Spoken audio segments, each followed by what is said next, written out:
다 함께 사도신경으로 우리 신앙을 고백하겠습니다. 나는 전능하신 아버지 하나님, 천지의 창조주를 믿습니다. 나는 그의 유일하신 아들, 우리 주 예수 그리스도를 믿습니다. 그는 성령으로 잉태되어 동정녀 마리아에게서 나시고 본디오 빌라도에게 고난을 받아 십자가에 못 박혀 죽으시고 장사된 지 사흘 만에 죽은 자 가운데서 다시 살아나셨으며 하늘에 오르시어 전능하신 아버지 하나님 우편에 앉아 계시다가 거기로부터 살아있는 자와 죽은 자를 심판하러 오십니다. 나는 성령을 믿으며 거룩한 공교회와 성도의 교제와 죄를 용서받는 것과 몸의 부활과 영생을 믿습니다. 아멘. 찬송가 92장입니다. 찬송가 92장입니다.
하나님의 말씀은 누가복음 2장 48절에서 52절까지 말씀입니다.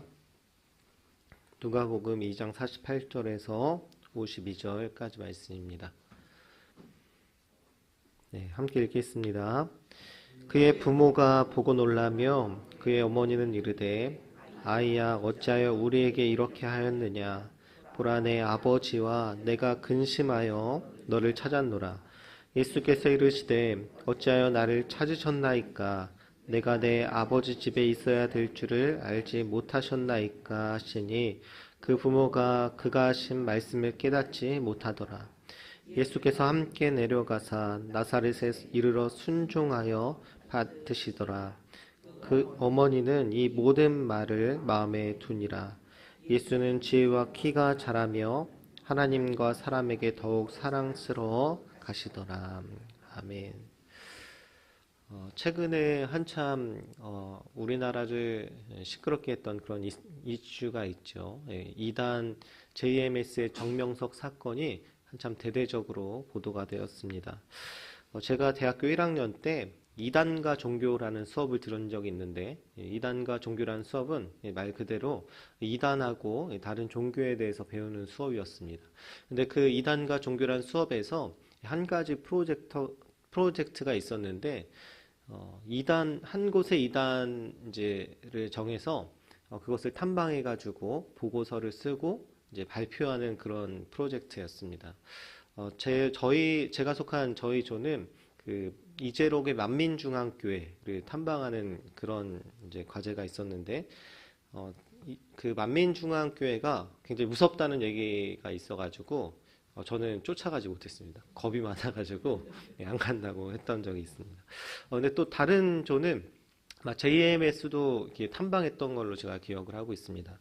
그런데 이제 그때 당시에는 제가 이제 대학교 1학년 때는 한참 그 통일교가 굉장히 그 세력이 커가지고 통일교에 관심이 많았지 JMS라는 곳이 어떤 곳인지 잘 몰랐던 것 같습니다. 그래서 뭐 이제 통일교 기업이 이제 일화하잖아요. 그 일화 기업에 이제 성남이라 축구팀이 있었는데, 그래서 이제 성남이라 축구팀 좋아하지 말자. 그리고 거기서 만드는 그 맥콜이라는 음료 있잖아요. 그 맥콜 마시지 말자. 막 이런 건 있었지만 JMS에 대해서는 잘 몰랐던 것 같습니다. 근데 이제 요즘에 이제 한참 그렇게 막 보도가 되고 나서 제가 이제 넷플릭스에 있는 이제 나는 신이다라는 그 다큐를 봤는데, 정말 심각한 이단이더라고요. 이게 말할 수 없을 정도로 굉장히 악한 이제 사람이다. 정명석이라는 사람이. 그리고 그곳에서 계속 이제 빠져서 신앙생활하는 사람들이 정말 안타깝고 불쌍하다. 이렇게 느껴졌습니다. 지금 이 시대에 굉장히 이단들이 많이 있죠. 하나님의 교회라고 말하는 안상형 증인회도 있고, 그리고 또 신천지도 있고, 여호와의 증인도 있고, 몰몬교도 있고, 또 다른 종교보다 기독교와 비슷한 그런 이제 이단들이 굉장히 많은 것 같습니다. 이렇게 이단들이 많기 때문에 우리가 계속 이단들을 더 조심해야 될 것 같습니다. 예전에 신성교회 부임하기 전에 이제 부평 시장역 쪽에 제가 살았던 적이 있거든요. 이제 신혼 초에 그때 살았는데, 근데 이제 수요 예배를 갔다 돌아오게 되면, 집으로 돌아오게 되면 항상 부평 시장역을 이렇게 지나쳐야 했습니다. 근데 거기에 한 수요일 저녁마다 그 이단들이 이렇게 전도하는 모습들이 보였어요. 자주 보였어요. 그래서 제가 어느 날은 이제 지나가고 있는데 저한테 다가와서 교회 다니세요? 이렇게 묻는 거예요. 근데 저는 그 교회 다니세요라고 묻는 것 자체가 굉장히 화가 났어요. 왜냐하면 얼마나 교회를 우습게 보면 이제 교회 다니세요라고 묻고 그 사람들 전도하고 타겟으로 하는 걸까? 그 사람들이 교회 다니세요 이렇게 얘기했다는 것 자체가 교회 다니는 사람들을 충분히 설득할 수 있다. 다른 사람들은 몰라도 교회 다니는 사람들은 자기들이 설득할 수 있겠다. 이런 자신감을 가지고 교회 다니세요 이렇게 묻는 거 아니겠습니까? 그래가지고 제가 원래는 이제 길거리나 사람들의 눈에 띄는 걸 별로 좋아하지 않고 이렇게 그런 이제 돌출 행동 뭐 이런 것들을 좋아하지 않는데 그날은 막 화가 많이 나가지고 그 사람들하고 한 시간 동안 얘기를 했던 것 같아요. 원래 제가 그러지 않는데 또 제가 대학교 1학년 때 이제 간서오거리에서 이제 자취를 한 적이 있거든요.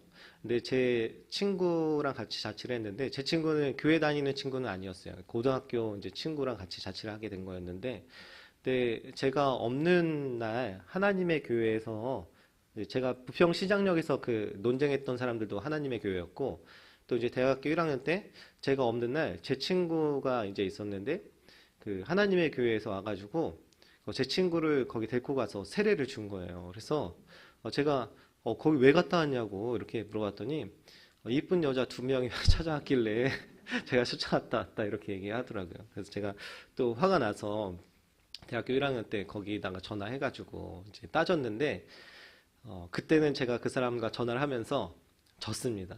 왜냐면 그 사람이 저한테 어, 공부 좀 더 하세요. 이렇게 얘기를 하는 거예요.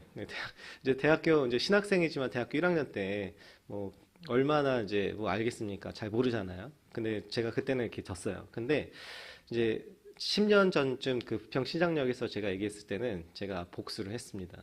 제가 1시간 동안 얘기하면서 마지막에 공부 좀 정말 많이 하셔야겠어요. 이러고 제가 이렇게 돌아섰습니다.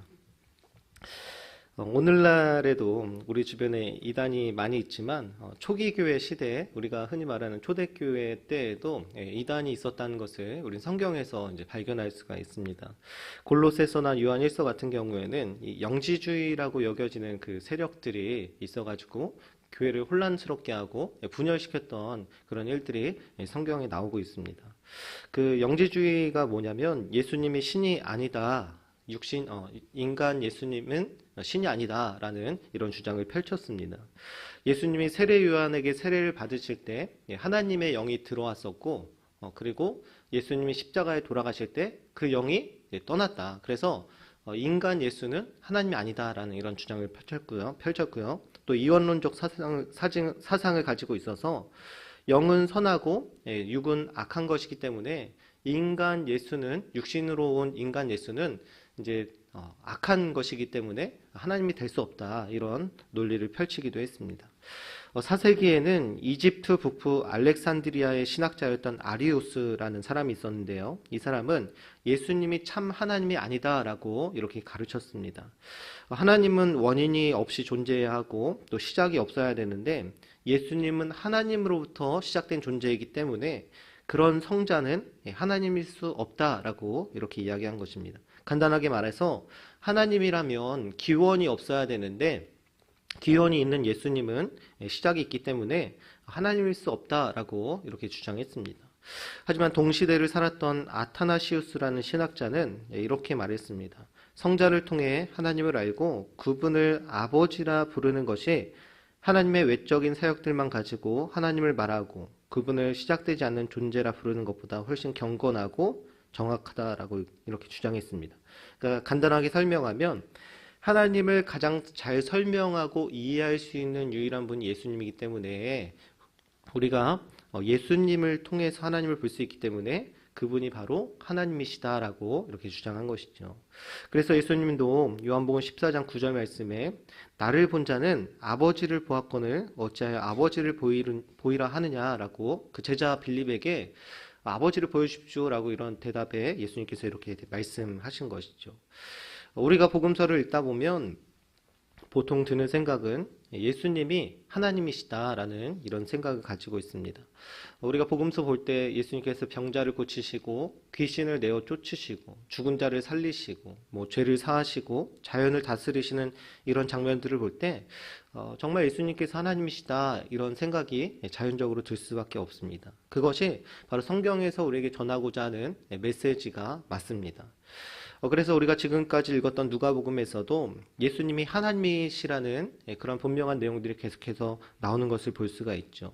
마리아가 천사 가브리엘을 통해서 수태고지를 받고 예수님을 낳는 장면, 그리고 태어난 지 얼마 안 된 예수님을 본 시므온이라는 사람과 안나가 했던 고백들과 행동들을 통해서 예수님이 결코 평범한 인간이 아니다라는 것을 우리는 확인할 수가 있습니다.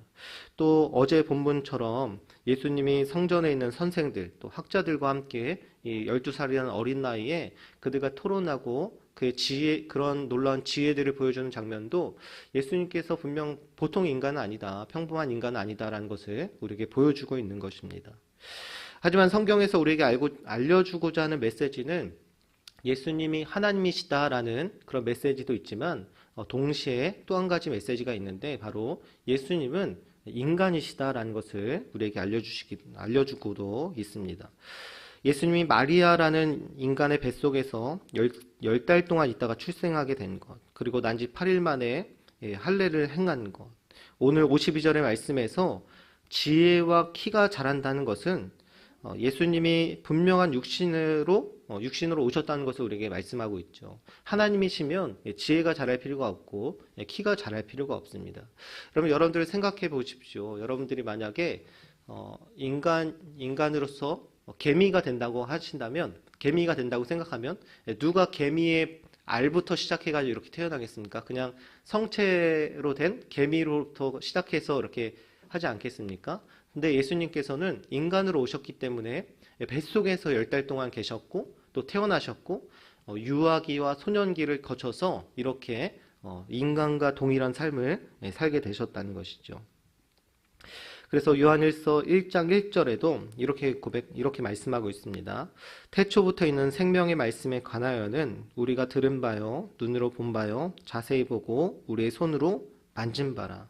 그러니까 사도 요한은 예수님이 육신으로 오신 것을 우리에게 알려주기 위해서 우리가 들었고 보았고 만졌다라고 이렇게 말씀하고 있는 것입니다. 근데 거기에 자세히 보았다라고 이렇게 말씀하고 있는데, 이제 보았고 자세히 보았다 이렇게 설명하고 있어요. 근데 그냥 보는 것은 그냥 지나가다가 그냥 대충 볼 수 있는 것도 보았다라고 얘기할 수 있지만, 사도 요한이 자세히 보았다라고 얘기하는 것은 우리가 어떤 그랜저가 요즘에 차가 새로 나왔잖아요. 그랜저라는 차가 새로 나왔는데 길을 지나가다가 그냥 보는 것하고 그 차를 세워져 있는 차를 문을 열고 들어가서 그 실내를 보고 운전을 해보고 만져보고 이렇게 하는 것과 다르다는 거죠. 마찬가지로 사도 요한은 예수님을 자세히 그렇게 보았다, 그리고 들었다, 만졌다라고 우리에게 말씀하시면서 예수님께서 정말 인간으로 오셨다는 것을 우리에게 말씀하고 있습니다.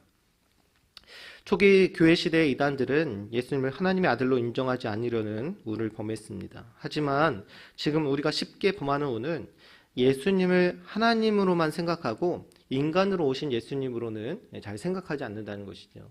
여러분 생각해 보십시오. 여러분들이 복음서를 읽을 때, 그리고 그냥 일반적인 생각일 때 예수님께서 인간이시다라는 생각은 잘하지 않지 않습니까? 그냥 하나님이시구나, 하나님이 이런 능력을 펼치시고 또 하나님이시기 때문에 죄를 짓지 않으시고 하나님이시기 때문에 십자가에서 그렇게 그냥 돌아가실 수 있었다라고 이렇게 생각한다는 것이죠. 그러나 예수님은 하나님으로만 오신 것이 아니라 동시에 완전한 인간으로 오셨기 때문에 우리와 똑같은 고통을 느끼셨고 똑같이 자라셨고 똑같이 모든 아픔과 슬픔과 모든 것들을 동일하게 느끼셨다는 것입니다. 오늘 말씀 누가복음 2장 49절에는 이렇게 말씀하고 있습니다. 우리 49절 말씀 같이 읽겠습니다. 예수께서 이르시되 어찌하여 나를 찾으셨나이까? 내가 내 아버지 집에 있어야 될 줄을 알지 못하셨나이까? 하시니 예수님은 성전이 내 아버지의 집이라고 이렇게 말씀하셨습니다. 그리고 나서 이 말씀은 본인이 스스로 하나님의 아들이라는 것을 우리에게 말씀하고 있는 것이죠. 맞습니다. 예수님은 하나님의 보좌 우편에 앉아 계셔야 하는 그분이 맞습니다. 하지만 누가복음 2장 51절에는 예수께서 함께 내려가사 나사렛에 이르러 순종하여 받으시더라 라고 이렇게 말씀하고 있습니다. 예수님은 하나님 말씀에 순종하여 원래 계셔야 하는 그곳을 떠나 육신의 부모님에게도 순종해야 하는 인간으로 이 땅에 오셨다는 것을 우리에게 말씀하고 있습니다. 예수님의 이 유년 시절 자체가, 이 소년기 시절 자체를 우리에게 보여주는 것 자체가 바로 예수님께서 인간으로 오셨다는 것을 우리에게 보여주고 있습니다. 예수님은 육신의 부모인 요셉과 마리아에게 순종하셨듯이 하나님 아버지 말씀에 순종하신 예수님은 우리에게 인간으로 오셨고 그 순종으로 인해서 십자가에 죽기까지 하셨습니다. 하나님의 인간이 되셔야 하는 그 순종 때문에 우리는 나음을 입었고 또 우리는 평화를 누릴 수 있게 된 것입니다. 이것이 하나님이신 예수님이 인간의 태에서 10달 동안 계셔야 했던 이유, 그리고 유아기와 소년기를 거치셔야 했던 이유, 또 완전한 인간으로 사셔야 했던 이유라는 것입니다. 예수님이 하나님으로서 당연히 해야 할 일을 하신 것이 아니라 우리와 같은 인간으로서 모든 고통과 질고를 짊어지시고 우리를 위해서 죽으셨다는 것, 인간으로 죽으셨다는 것을 우리는 기억해야 될 것입니다. 그래서 당연히 예수님이 이 모든 고통을 잘 이겨내실 수 있는 하나님이라서 그렇게 하신 것이 아니라 우리와 동일한 아픔과 슬픔과 모든 것을 이해하시고 느끼시고 또 그 모든 연약함을 짊어지시고 인간으로서 죽으셨다는 것, 우리가 그것을 늘 기억해야 합니다. 그래서 우리는 예수 그리스도의 그 십자가를 생각할 때마다 얼마나 우리를 위해서 큰 고통과 아픔을 당하셨는지, 큰 수치와 모욕과 고난을 당하셨는지 기억하면서 인간으로 오신 그 예수님께서 인간으로 오신 것이 우리에게 얼마나 큰 은혜인지, 우리를 위해서 얼마나 큰 고통을 당하셨는지 날마다 기억하면서 감사해야 될 줄 믿습니다. 이사야 53장 5절에는 이렇게 말씀합니다. 그가 찔림은 우리의 허물 때문이요 그가 상함은 우리의 죄악 때문이라. 그가 징계를 받음으로 우리는 평화를 누리고 그가 채찍에 맞음으로 우리는 나음을 받았도다. 예수 그리스도의 그 은혜에 우리를 살리시기 위해서 인간으로 오신 그 크신 은혜를 기억하면서 오늘 하루도 감사하며 찬양하는 삶을 살아가시기를 예수님의 이름으로 축복합니다.